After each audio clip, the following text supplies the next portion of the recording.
My name is Willie Mae Jackson, and I am 62 years old. Born and raised in the deep South, I grew up under a sun that showed no mercy and on soil that never gave anything easy. When I tell you I started life with my hands in the dirt, I mean it in the most literal way. I was a cotton picker before I was even old enough to know what dreams were. Before my knees stopped shaking from running barefoot in the fields, I remember the weight of those heavy sacks dragging across the rows, my little fingers raw and bleeding from thorns, my back bent in ways a child's body never should be. That was my beginning, and to most folks in town, that was supposed to be my ending too. They laughed at me and my family, whispering that we'd never be more than poor labor, that no one born out there in the fields would ever rise above picking lint off the plants for someone else's profit. Those words, those sneers, they carved themselves deep inside me. And as I sit here today, speaking to you, I want you to think about where you're hearing this story from, because it didn't end the way those folks thought it would. I'm telling you my life not because it was easy, but because it was hard, so hard that I almost broke under the weight of it. I want you to feel what it means to be laughed at, to be pushed aside, to be told day after day that you ain't good enough, you ain't smart enough, you ain't meant to be more than someone else's servant. I was that woman, the one who got mocked for the patches on her dress, the one children at school called cotton girl, the one grown folks dismissed with a wave of the hand. My own cousins used to say, "Willie Mae, you'll die in those fields, and nobody will remember your name." And for a long time, I believed them, but let me tell you, believing in what other people say about you is the fastest way to bury yourself alive. I didn't know it back then, but the same dirt that wore me down was going to teach me how to rise up. Life had a way of piling burdens on me early. When I was still just a teenager, my mama fell sick, and it fell on me to pick more rows, clean more houses, carry more weight. I was the girl neighbors looked at with pity, shaking their heads, whispering, "Poor Willie Mae. She'll never see nothing but struggle." I heard those words like a curse every time, and yet I kept moving because I had no choice. The cotton fields turned into cleaning jobs, mopping floors, scrubbing toilets, dusting off furniture in houses that smelled so rich, I felt like an intruder just standing inside. I saw how the women of those houses looked at me, how they clutched their purses like I might steal something, how they smirked when I made mistakes. "This is all you'll ever be," one woman told me once as I bent down to polish her floors. I smiled because my mama had taught me to keep my head low and my mouth shut when folks with power tried to shame me. But inside, those words burned, and life didn't let up. I worked, I cleaned, I bent my back until my bones screamed. Still, people found ways to mock me. The kids in those houses would run around me chanting, "Maid, poor old maid," like I was less than human. My own cousins and neighbors, folks who lived no better than me, would still find time to laugh when they saw me coming home in the evening with tired feet and cracked hands. And the bosses I worked for, most of them never thought twice about firing me for the smallest mistakes. I was let go more times than I could count. Sometimes because I was too slow, other times because they said I looked too tired, once even because they didn't like the sound of my voice when I answered back too softly. Every job ended with the same humiliation. A boss wagging a finger in my face and saying I wasn't good enough, and life didn't let up. I worked, I cleaned, I bent my back until my bones screamed. Still, people found ways to mock me. The kids in those houses would run around me, chanting, "Maid, poor old maid," like I was less than human. My own cousins and neighbors, folks who lived no better than me, would still find time to laugh when they saw me coming home in the evening with tired feet and cracked hands. And the bosses I worked for, most of them never thought twice about firing me for the smallest mistakes. I was let go more times than I could count. Sometimes because I was too slow, other times because they said I looked too tired, once even because they didn't like the sound of my voice when I answered back too softly. Every job ended with the same humiliation. A boss wagging a finger in my face and saying I wasn't good enough. But I tell you this, every insult, every laugh, every door slammed in my face planted something inside me. It planted anger, yes, but also determination. I didn't know then what it would grow into, but I held on to that little seed. Quiet as I was, one day when I was standing in a big, old house with a mop in my hand and sweat dripping down my neck, I looked out the window at the wide streets lined with brick homes, and I thought, one day, Willie Mae, you won't be cleaning somebody else's house. You'll be living in one. That dream was so far away, it almost felt like foolishness. But it gave me something to hold on to when the laughter got too loud. I was still that same poor black woman from the South with no money, no education, and no help. But what I had was grit, a spirit that refused to die. And as I sit here at 62, telling you this, I can say those fields and those houses didn't break me, they built me. This is the story of how a cotton picker became a landlord, of how a woman everyone counted out rose to own not just a house, not just a street, but a whole empire of homes that carry my name. It wasn't easy, and it sure wasn't quick, but it was mine. So listen close, because I'm about to take you through every step, every tear, every laugh that wasn't funny, every time I was pushed down, and how I fought to stand up again. When I think back on those years after the fields, I see myself in a string of different uniforms, maids, cafeteria smocks, janitor's overalls. Every job I took felt like another reminder of what folks said I was destined for. Hard work, little pay, and no respect. It didn't matter how early I showed up or how late I stayed. Somebody always found a reason to put me down. I remember one job at a grand old house in town. The lady of the house had a voice that dripped honey when she spoke to her friends. But when she turned to me, that sweetness curdled into vinegar. She'd wrinkle her nose at me like I carried dirt from the fields in my very skin. One morning, after I'd spent hours polishing her silver, she pointed to a tiny spot I'd missed and said, "Lord, Willie Mae, I don't know why I bother with you. Maybe cotton picking was all you were ever meant for." Her friends, sipping tea in the parlor, chuckled behind their gloves. That laughter stayed with me like a thorn under the skin. I kept my head down, said yes, ma'am, and finished my work. But inside I was bleeding.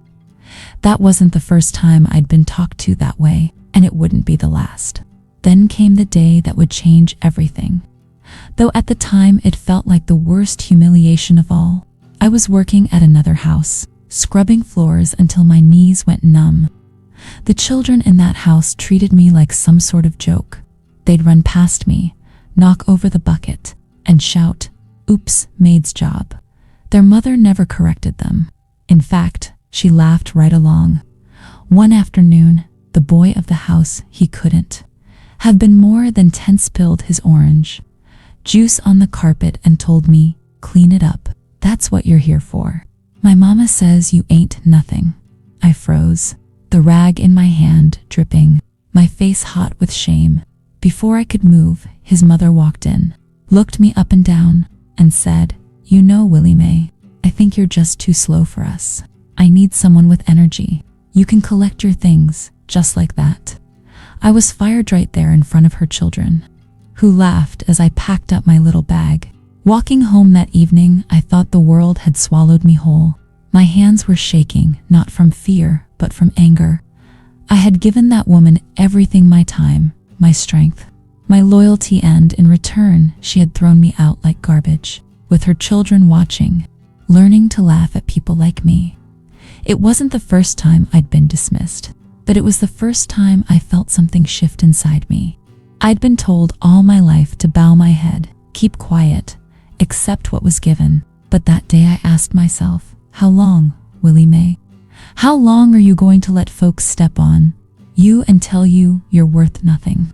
I didn't have an answer, but the question itself wouldn't leave me alone.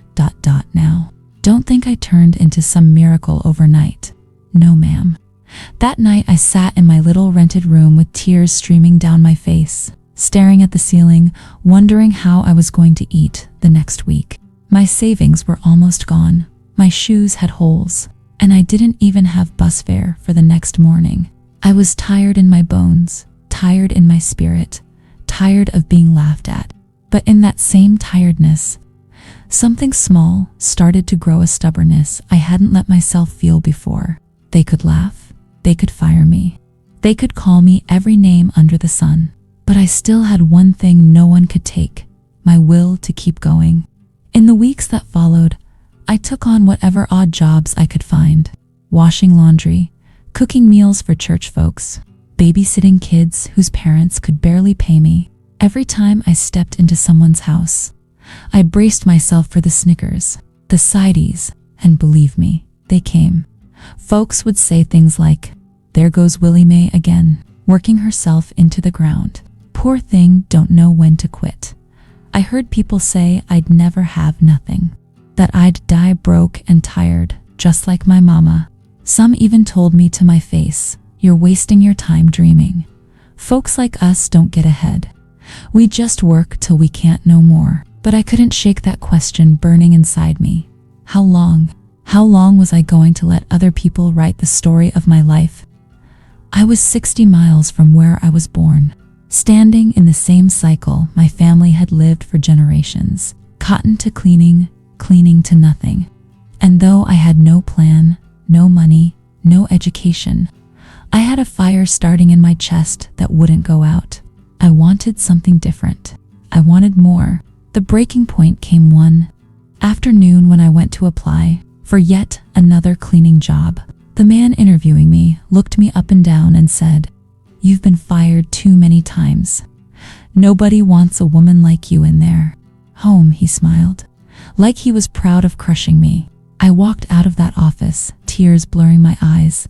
But by the time I reached the street, right there, walking down that cracked sidewalk, I told myself, if they don't want me in their homes, one day I'll have my own. And not just one, I'll own homes they could never dream of. That thought sounded wild, even foolish, to me then. I didn't know a thing about business. Didn't even have enough money for next month's rent. But for the first time in my life, I let myself believe that maybe the story people wrote for me wasn't the story I had to live. I could write my own, even if I had to carve the letters with my bare hands. And so, with nothing but that stubborn thought burning inside me, I began the slow, painful journey that would one day make me into what I am now. Every humiliation, every insult, every laugh became fuel. They thought they were breaking me, but what they were really doing was shaping me into someone they'd never see coming. The first step on my road to change didn't look like much to anybody else, but to me, it was the beginning of everything. After I got fired that last time, I came home to my little rented place and looked around. It was just one room, barely big enough for my bed and a chair, but it was mine. The landlord charged me more than the place was worth, but I paid because I had no other choice.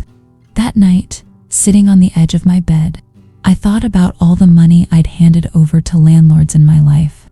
All the years I'd worked myself ragged just to keep a roof over my head that didn't even belong to me. And then the thought hit me. What if I could be the one collecting rent instead of always paying it? It sounded impossible, like a dream too far away for someone like me. But once the thought landed, it wouldn't leave.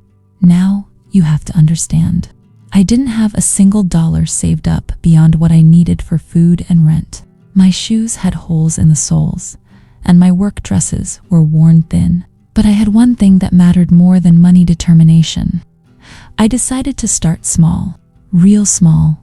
I remembered my mama's old words, "Baby, you can't eat an elephant all at once, but you can take it one bite at a time." That became my prayer, my guiding light. So I started by saving every penny I could. I cut corners in ways that most folks wouldn't believe.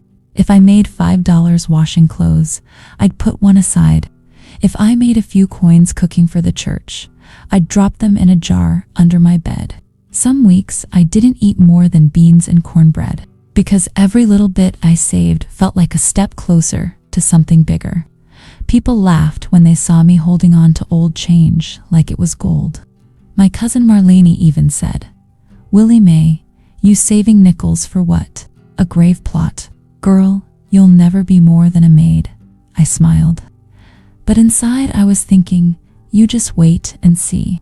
Meanwhile, I kept working every odd job I could find, cleaning, cooking, ironing, even hauling water for neighbors. And every place I went, some folks said I was too old to be hustling so hard. Others told me straight up, "You don't know nothing about money. Willie Mae, you'll save for years and still end up broke." Laughter stung. But I used it like fuel. Every insult became another coin in my jar, another reason to keep going. Months turned into years, and slowly that little jar under my bed grew heavier. By the time I was in my early 40s, I had scraped together enough to think about taking a risk.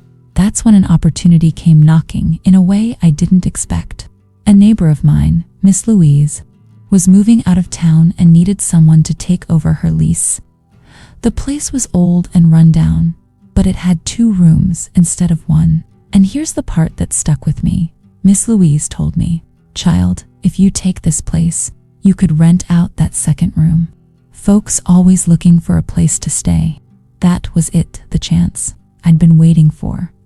I scraped together the deposit with every last coin I had and took the place. For the first time in my life, I wasn't just a tenant, I was a woman with a roof and a vision.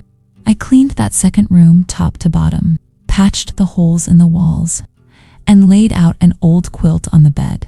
Then I spread the word at church and in the neighborhood.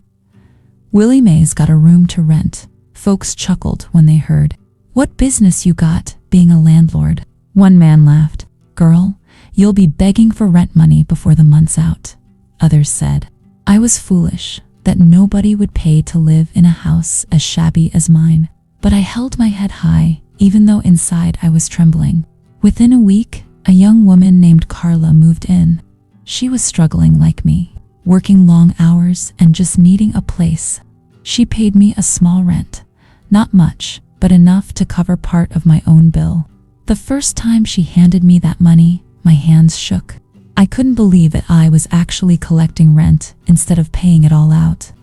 That tiny moment, that little exchange of money, was like a spark catching fire. It was proof that maybe, just maybe, I was onto something. But of course, nothing in my life came easy. The first month went smooth, but the second month, Carla came up short. She told me her boss cut her hours and she couldn't pay the full rent. My heart sank. Folks in the neighborhood were quick to whisper, "Told you so. You ain't cut out for this.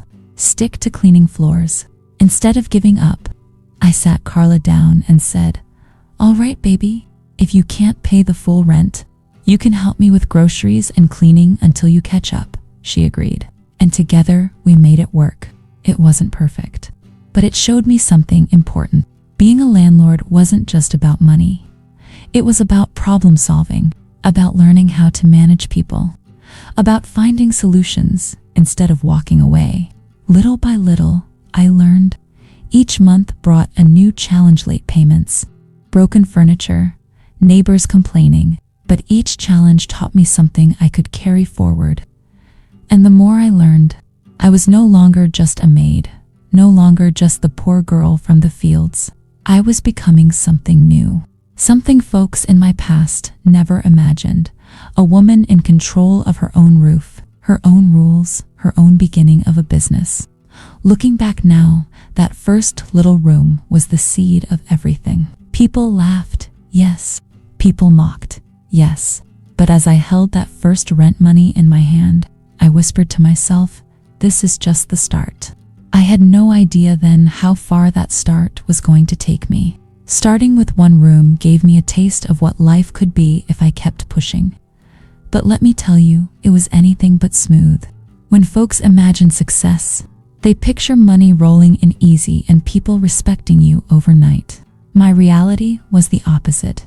The moment people realized I was trying to be something more than just a maid, the laughter doubled, the whispers got louder, and the struggles came like storms rolling across the plains. After a year of renting out that first little room, I managed to save up just enough to move into a slightly bigger house with 3 rooms.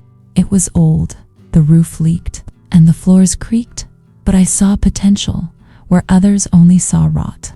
To me, that house was like a diamond in the dirt. I cleaned it, patched it up with my own 2 hands, and once again started renting out the extra rooms. It should have felt like progress, but that was when the real tests began. My first tenant in the new place, a man named Harold, was polite enough when he moved in, promised me he'd pay on time every month. For the first 2 months, then came the excuses. 1 month he said his hours got cut. The next, he said his mama was sick. Then he stopped talking altogether. I knocked on his door, but he wouldn't answer. And when rent day came, he'd disappear like smoke. My neighbors started talking. I told you she didn't know what she was doing. A poor woman can't be a landlord. Each word felt like a stone thrown at me. I tried everything, being patient, being stern, even praying with Harold, but in the end, he packed up one night and left without paying what he owed. I stood in that empty room, staring at the bare walls, and cried. That money had been meant for groceries and bills. Instead, I was left with nothing but unpaid debt and fresh gossip floating around town. People laughed, saying, "Willie Mae, you trying to play businesswoman, but you don't even know how to keep a man in a room." The shame cut deep, but beneath it, I felt something stronger: fire. I refused to quit. I scrubbed that room again, patched up what Harold had broken, and found another tenant. This time, a young couple with a baby. For a while, things went well. They paid on time, they were quiet. But then one night, they up and left without a word, taking half the furniture with them. I sat in that room again, staring at the empty space, shaking my head in disbelief. It felt like every time I took 1 step forward, I was pushed 2 steps back. People didn't just laugh, they attacked my spirit. Some family members told me outright, "You better quit before you lose everything. You ain't got no education, no husband, no business sense. Just stick to what you know." Cleaning floors. Even folks at church, who were supposed to be my support, would pat my hand and say, "Now, Willie Mae, maybe God just wants you to stay humble where you are." They didn't understand that this wasn't about pride. I wasn't chasing riches. I was chasing freedom. The hardest part wasn't the tenants, though it was the money. Every time someone skipped out on rent or damaged something, I had to pay out of pocket to fix it. And those pockets weren't deep. There were nights I went to bed with nothing but water in my stomach, because every dime went back into that house. Some weeks, I worked double shifts cleaning offices just to make sure the mortgage was paid. People called me foolish, but I saw every mop stroke and every scrubbed floor as an investment. Still, I made mistakes. One time, I trusted a man who said he could fix the roof for cheap. I gave him the money up front. When it rained that week, water poured through the ceiling, soaking everything I owned.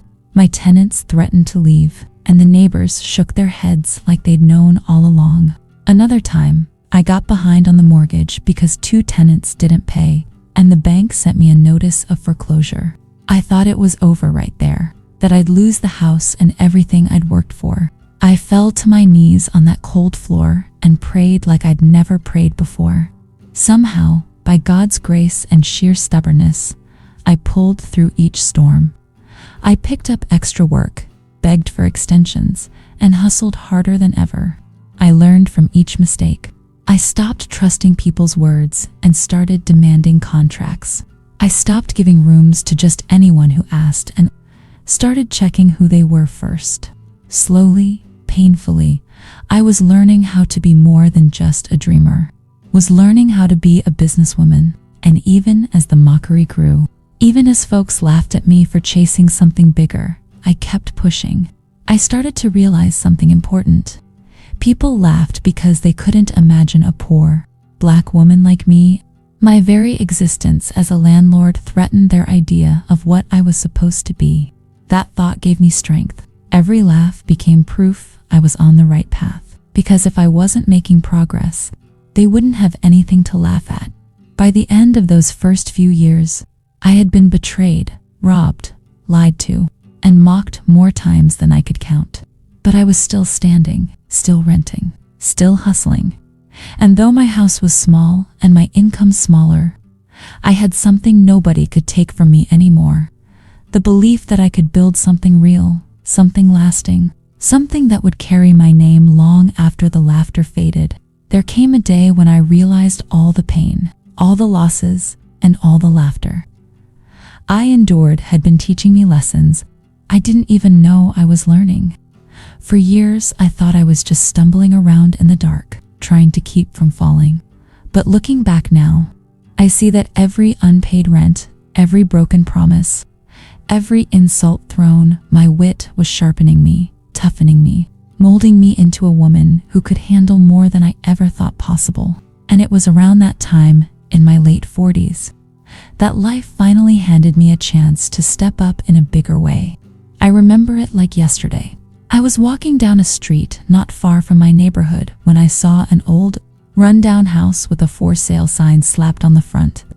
The paint was peeling, the porch was leaning, and the windows looked like they hadn't been cleaned in a decade. Most folks would have walked right past it, maybe even laughed at the idea of living there, but me, I stopped in my tracks.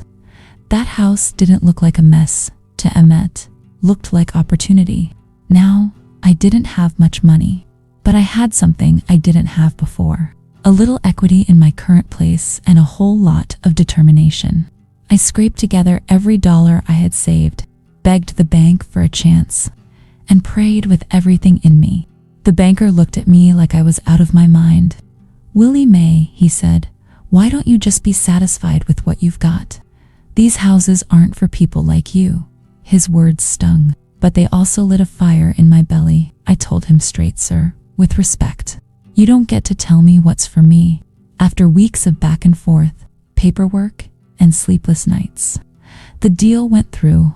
I'll never forget standing in front of that shabby house, keys in my hand, tears rolling down my cheeks.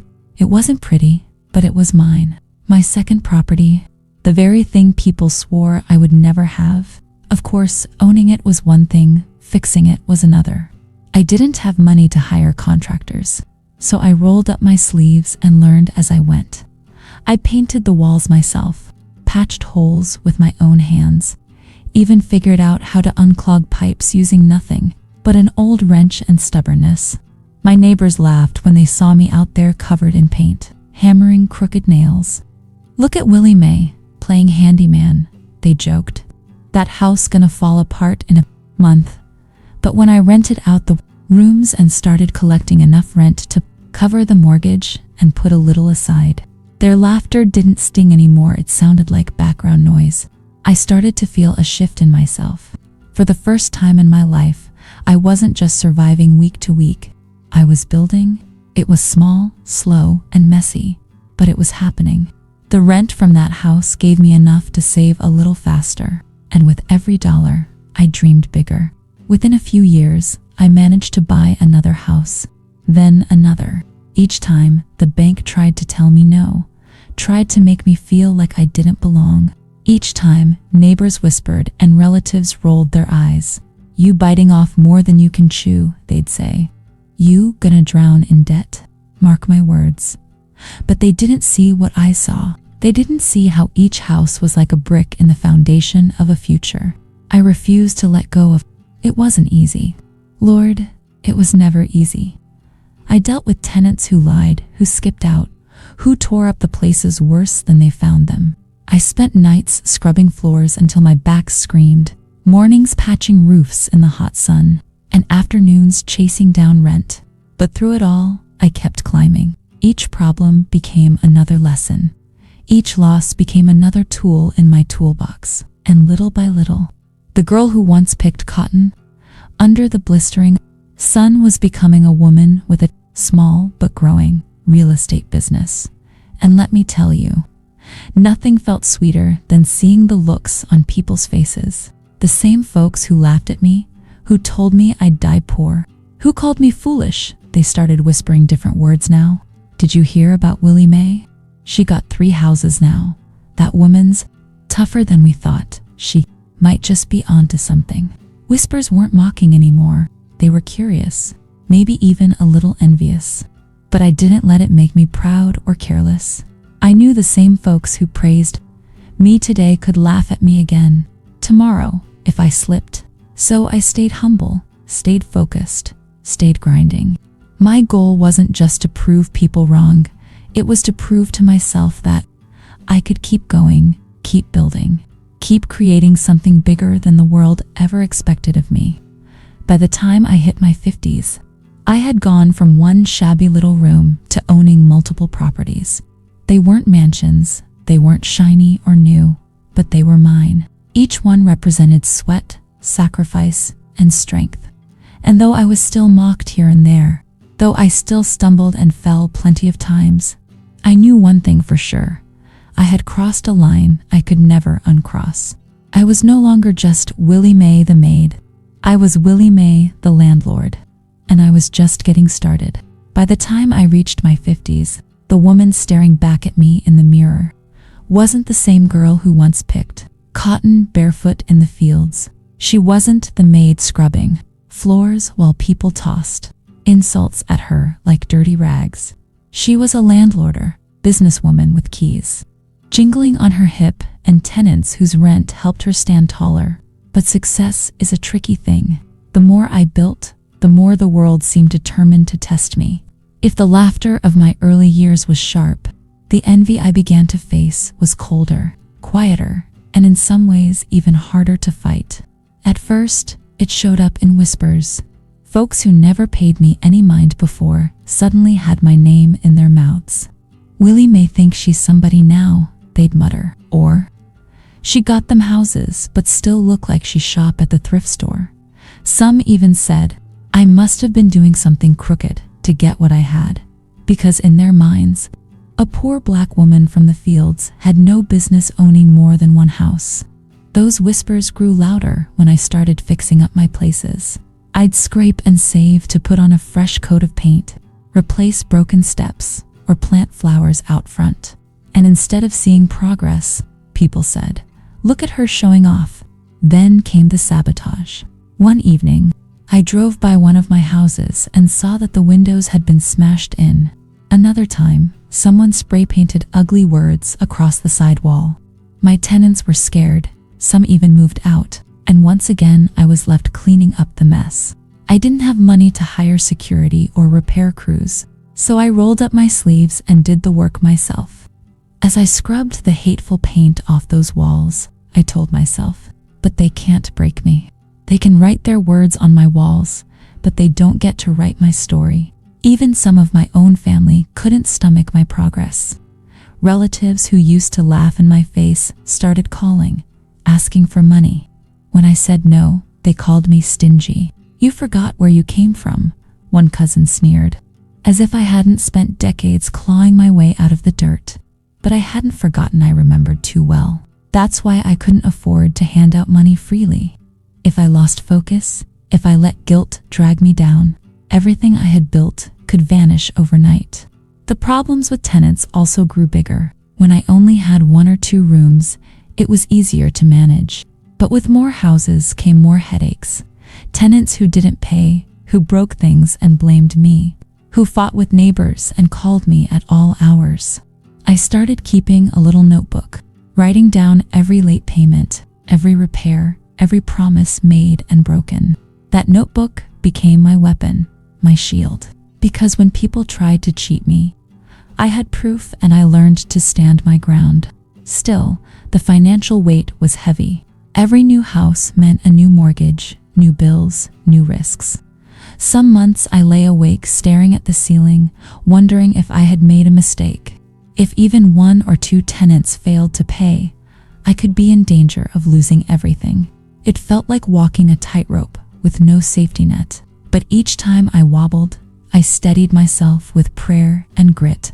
I reminded myself of the girl I used to be, the one with nothing but calloused hands and big dreams. If she could survive the fields, the mockery, and the hunger, then surely I could survive this. I began to see the rewards. The rent money was more than just survival. Now it was starting to give me options. I was able to replace my old broken-down car with something more reliable. I could buy new shoes without holes in them, new dresses that didn't shame me when I walked into a store. I wasn't rich yet, not by a long shot, but for the first time in my life, I had breathing room. I had dignity, and I realized something powerful. Money didn't just change what you could buy, it changed how people looked at you. Those same folks who once mocked me now greeted me with forced smiles. "Morning, Miss Jackson," they'd say, putting a shine of respect on their voices. Landlords who once looked down on me now asked me for advice. Even the banker who told me houses weren't for people like me shook my hand and said, "You've proven me wrong." I smiled politely, but inside I thought, I didn't do this to prove you wrong. I did this to prove me right. Still, I stayed cautious. Success can be a trap if you let it blind you. I didn't throw money around, didn't live flashy, didn't forget the lessons hard times had carved into me. I reinvested everything I could. If I made an extra $100, I used it to fix another roof or save for another property. My dream wasn't to be rich for the sake of riches, it was to create something lasting, something that would stand long after the laughter faded and the whispers died down. But I won't pretend it was easy. There were nights I cried myself to sleep, mornings I woke up exhausted, and days I questioned whether the struggle was worth it. The jealousy, the sabotage, the heavy weight of responsibility nearly broke me more than once. Yet each time, I reminded myself where I started. I remembered the cotton fields, the cold stares of people who thought I'd never rise, the hunger in my belly when I saved nickels instead of buying bread. I remembered, and I pushed on. By the time I turned 60, I owned more than half a dozen houses, 6 keys hanging on my ring, 6 roofs under my care, 6 places that once stood empty and broken, but now held life, laughter, and hope. The road had been long, cruel, and hard, but I was still walking it. And deep in my heart, I was becoming the woman they could never ignore. By the time I turned 60, I thought I had already seen the biggest tests life could throw at me. I had been broke, betrayed, mocked, robbed, and left standing in front of broken windows and hateful whispers. But nothing prepared me for the day my life truly changed. Day I took a leap bigger than anything I had dared before. It was the kind of moment that separates those who dream from those who build, those who survive from those who thrive. And let me tell you, stepping into that moment was the scariest and most powerful thing I had ever done. It started with a building downtown, not a house, not a room, but a whole apartment building, 3 floors, 10 units. To most people, it didn't look like much. The roof sagged, the bricks were stained, and the hallways smelled of dust and mildew. But to me, it looked like a mountain waiting to be climbed. I stood across the street staring at it, clutching my purse like it could hold the courage I needed. That building was for sale, and the price tag was higher than anything I had ever even imagined paying. The old me, the girl with nothing but calloused hands and ragged shoes, would have laughed at the thought. But the woman I had become, she didn't laugh, she dreamed. I went to the bank again, the same one that had once looked at me like I was crazy. This time, I walked in with years of proof in my pocket: receipt, rent ledgers. I sat across from that banker and said, "I want that building." He raised his eyebrows, leaned back, and said, "Miss Jackson, that's a lot of risk." I looked him straight in the eye and said, "So was being born a poor black girl in Mississippi, but I made it this far. Don't tell me about risk." For the first time, I saw respect in his eyes, real respect. The loan process was long, and the nights waiting for approval were sleepless. I prayed harder than I had in years. Every doubt came creeping back. What if I fail? What if the tenants don't pay? What if I lose everything I built? But alongside the fear was a fire that said, if you don't take this chance, you'll be stuck forever on the step below the one God made for you. So I held my breath, pushed through the fear, and signed those papers. The day I got the keys, I cried harder than I had in a long time. I stood in that dusty hallway, the light from cracked windows spilling across broken floors, and I whispered to myself, you did it. Willie Mae, you did what they swore you never could. But owning that building was just the beginning.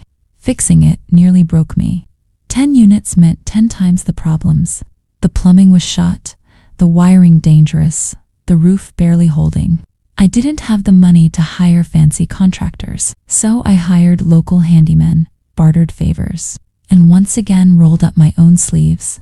There were nights I came home with my hands blistered and my clothes soaked in sweat, wondering if I had bitten off too much.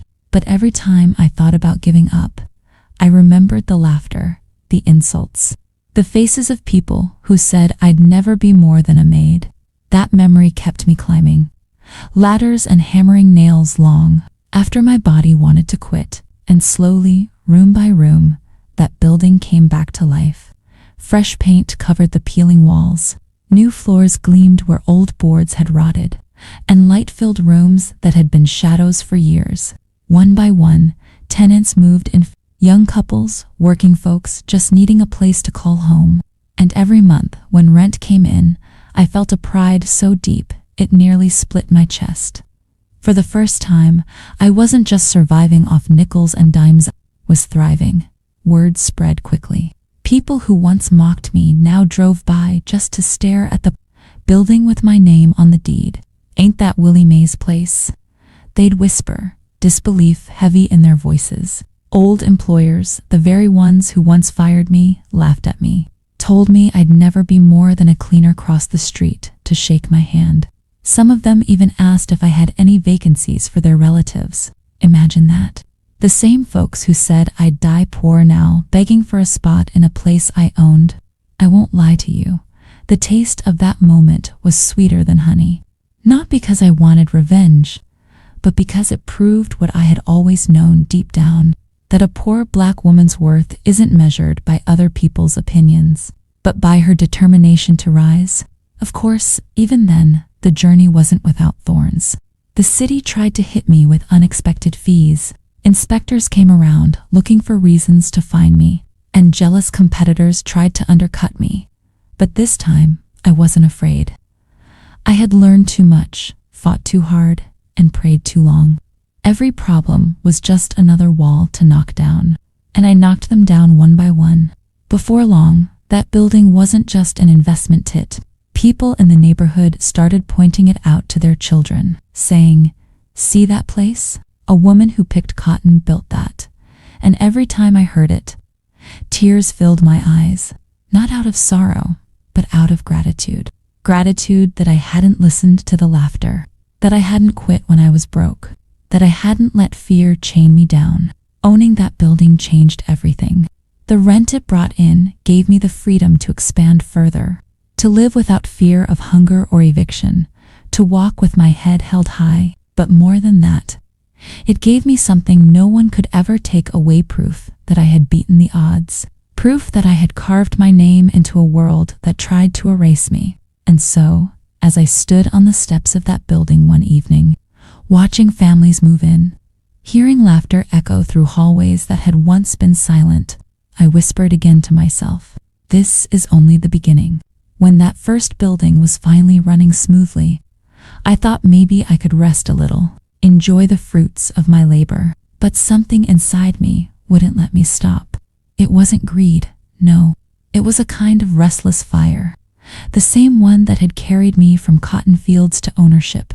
I realized something important: that success isn't just about paying bills or living comfortably. It's about creating stability that lasts beyond your own breath, something your children's children can lean on when storms come. I didn't have much to pass down when I was younger, not even a decent coat for the winter. But now I had a chance to leave behind more than survival. I had the chance to leave behind a legacy. So I started looking again, I drove through neighborhoods most folks ignored, the kind with boarded up houses, graffiti, and people hanging around corners with no hope in their eyes. I looked at those places and saw not just broken buildings, but broken spirits. And I thought to myself, if I can breathe life back into one, why not two? Why not 10? Before long, I found myself signing papers again, this time for a row of duplexes on the edge of town. They were cheap because no one wanted them, but cheap didn't scare me anymore. Cheap was opportunity. The second purchase was even harder than the first. The plumbing collapsed the first week. One of the roofs caved in during a storm, and tenants called me at all hours with problems I barely understood. There were nights when I sat at my kitchen table, surrounded by bills, tears running down my face, thinking maybe I had pushed too far. But each time, I reminded myself of the girl in the cotton fields, the woman cleaning floors for pennies, the maid laughed out of rich homes. She had survived worse, and so could I. Picked up the phone and kept going. As my properties grew, so did people's whispers. At church, folks pulled me aside to say how proud they were. On the street, strangers tipped their hats and said, "Miss Jackson, you're a real inspiration." Some even asked me to speak to their daughters, to tell them my story so they'd understand that hard times don't have to last forever. At first I was shy about it, not used to anyone asking for my advice. But then I realized my voice could be as valuable as my deeds. Every time I told my story, I saw hope flicker in someone's eyes, and that kept me talking. But for every cheer, there was still a sneer. Success doesn't erase jealousy, and some folks just couldn't stand to see me rise. I'd hear whispers about how I got lucky, or that I must have had some man funding me. That part cut the deepest. I had built this empire with my own 2 hands, with no husband, no secret backer, no shortcuts, just sweat, and the kind of grit you only earn from years of being counted out. I didn't argue with those folks, though. I let the deeds speak louder than their gossip. One of the hardest sacrifices came when I realized how much of my time this new life demanded. I missed birthdays, reunions, little family gatherings because I was too busy running from one property to another, too busy fighting fires, both literal and figurative. My nieces and nephews would tease me, saying, "Aunt Willie Mae, you working harder now than when you was poor." And maybe they were right. But I kept reminding the man myself that I wasn't just working for me. I was working so they'd have a safety net, so they'd never know the sting of being evicted or the shame of not having shoes for school. The biggest shift, though, was inside of me. For years, I had carried shame like a second skin, the shame of being poor, being laughed at, being treated as less than. I used to walk with my head down, afraid to take up space, afraid to be noticed. But now, when I walked into City Hall to pay property taxes, or met with contractors to negotiate a deal, I stood tall. My back was straight, my voice steady. I had earned my seat at the table, and no banker, no landlord, no so-called respectable person could take it from me. Then came the moment that nearly broke me again. A fire swept through one of my duplexes late one night, caused by faulty wiring hidden deep in the walls. No lives were lost, thank God, but the damage was devastating. The insurance process was long and messy, and for a while, I feared the fire would burn not just that building, but everything I had built. The old fears crept back. What if this is the end? What if it all comes crashing down? But just like every other time, I steadied myself with prayer and persistence. I fought through the paperwork, dealt with the repairs, rebuilt that duplex stronger than before. That fire became a reminder, no matter how high you climb, storms will still come, but they don't have to knock you back to the bottom. The day I finished repairing that building, I stood outside watching children play in the yard, their laughter rising against the sunset. And I thought to myself, this is what it's all about. Not the money, not the respect, not even the revenge. On those who doubted MIT was about giving people a chance to live with dignity, about making spaces where families could grow without fear of being tossed out into the street. That's when I knew my purpose had grown beyond survival, and even beyond success. My purpose was building hope. By the time I looked up, I had gone from one little rented room to owning multiple buildings across the city. My name was on deeds I once thought I'd never even touch. Banks that once laughed now called me, offering deals, trying to get me to borrow more. And the same people who once crossed the street to avoid me now crossed the street to shake my hand. Some begged for jobs as caretakers or managers in the very buildings they once thought I could never own. And through it all, I kept whispering to myself the same phrase that had carried me since the cotton fields. Don't quit. Willie Mae, don't quit. That's the real secret sauce. Didn't come from luck or talent or even perfect timing. It came from refusing to lay down when life tried to bury me. Now that I'm sitting here at 6, looking out the window of a house I own free and clear, sipping tea that I brewed in my own kitchen, I can't help but replay the journey like a film in my mind. It's funny when you're living through struggle. It feels endless, like you're stuck in a storm that will never pass. But when you look back after surviving it, the storm becomes the story. The very thing that defines who you are. I see now that every cruel laugh, every door slammed in my face, every "you'll never be nothing" thrown at me was fuel. Pain was my firewood, doubt was my matchstick, and every insult lit a flame inside me that refused to die. I think back to the cotton fields, my tiny hands bleeding from pulling at those stubborn plants under the hot Mississippi sun. I think back to scrubbing rich women's toilets while their children pointed and laughed, calling me the maid like it was my name. I think back to being told I wasn't smart enough, wasn't polished enough, wasn't born into the right family to ever be more than a servant. Each one of those memories used to sting so bad I could barely breathe, but now they don't hurt the same way. Now they shine like markers on the road I walked, reminders that I didn't just survive humiliation, I built my throne from it. You see, people think revenge is about shouting back at your enemies or cutting them down with words. But I learned the sweetest revenge is living in such a way that their words become lies. Every time someone told me I'd always be poor, my success proved them wrong. Every time someone mocked me for being a maid, my keys to half the block showed them I was a master. I didn't need to raise my voice. My deeds shouted louder than anything they could say. And the day I walked back into the office of the very landlord who once threw me out, signing papers to buy the building he lost, Lord, that was a kind of justice no courtroom could have given me. But let me tell you, it wasn't easy. Don't ever let anyone make you believe success is quick or painless. It cost me sleep, it cost me tears, it cost me time with people I loved. I sacrificed comfort for years, chasing something no one else could see but me. I carried loneliness like a heavy coat, because sometimes the higher you climb, the fewer people can go with you. But I carried it anyway, because I knew the view at the top would be worth it. And now, looking out at all I've built, I can say with a steady heart, every tear, every sleepless night. Sometimes young folks ask me, Miss Jackson, how did you do it? What's the secret? And I always smile because they want me to say something fancy, some trick or shortcut. But the truth is simple. I kept moving. I kept showing up when it would have been easier to quit. I kept believing when no one else did. And I treated people right, even when the world didn't treat me right.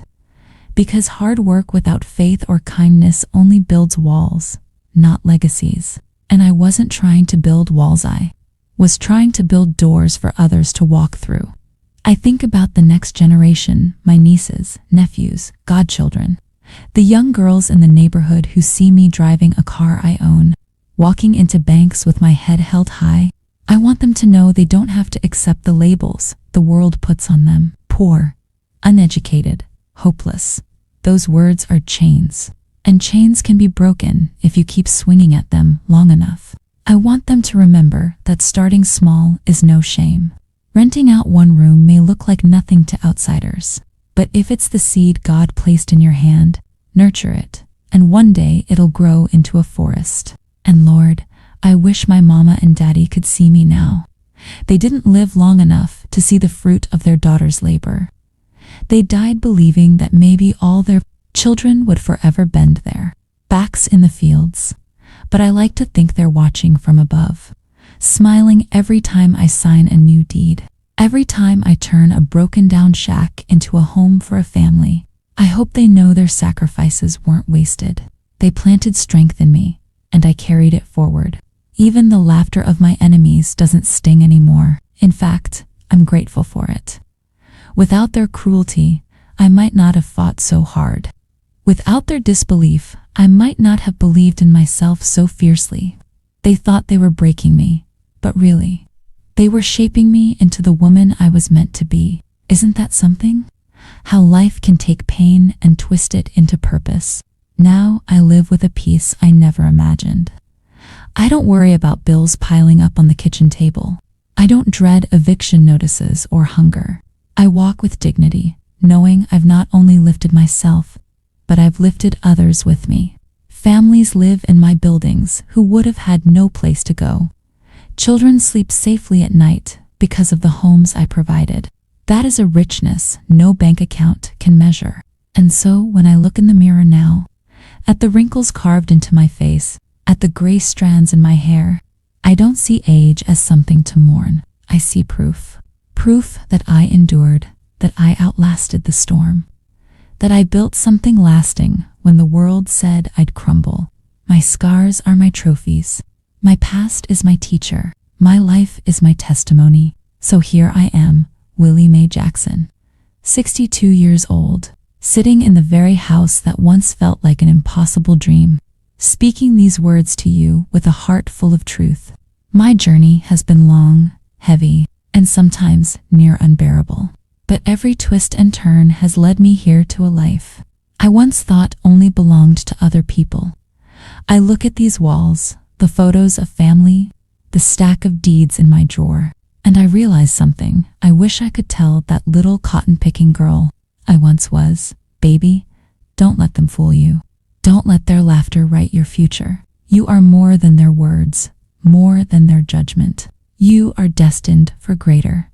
If only she could see me now. To those of you listening, I need you to understand something wherever you are. However low you feel, your story isn't finished. Don't let the world convince you that poverty is permanent. That humiliation defines you. That being pushed out means you can't climb back in. I was laughed at. I was mocked. I was kicked out of places with nothing but shame weighing on me. But each of those moments became a stepping stone. What broke me yesterday built me today. If you are in your valley right now, keep walking, because mountains come after valleys. And if a poor black woman from Mississippi could rise to own homes and land, then so can you rise in whatever dream God placed in your chest.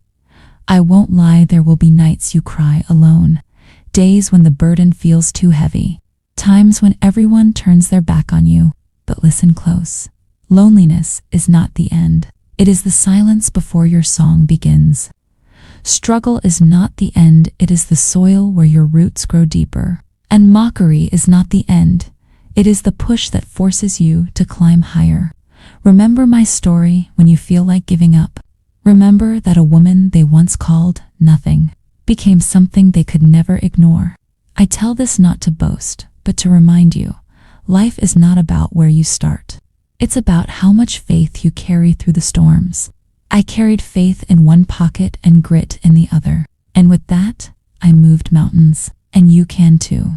It doesn't matter if you're 60 like me or 16 just starting. Outchange is possible at every stage of life. The world will try to lock you out, but don't forget, keys can be made. And sometimes, when no key exists, you have to build your own door. If my story has touched you tonight, let it stir something in you. Let it be the whisper that tells you not to quit. And if you want to hear more, stories like mine, more voices of men, women who walked through fire and came out shining, then don't forget to stay with us. subscribe, keep listening, keep sharing. Because these stories are not just entertainment, reminders that resilience lives in all of us. So, I'll leave you with this. Once a cotton picker, once a maid, once a woman the world dismissed, now a landlord, a builder, a woman who carved her place out of stone when the door was shut in her face. My scars are proof of my fight. My laughter is proof of my survival.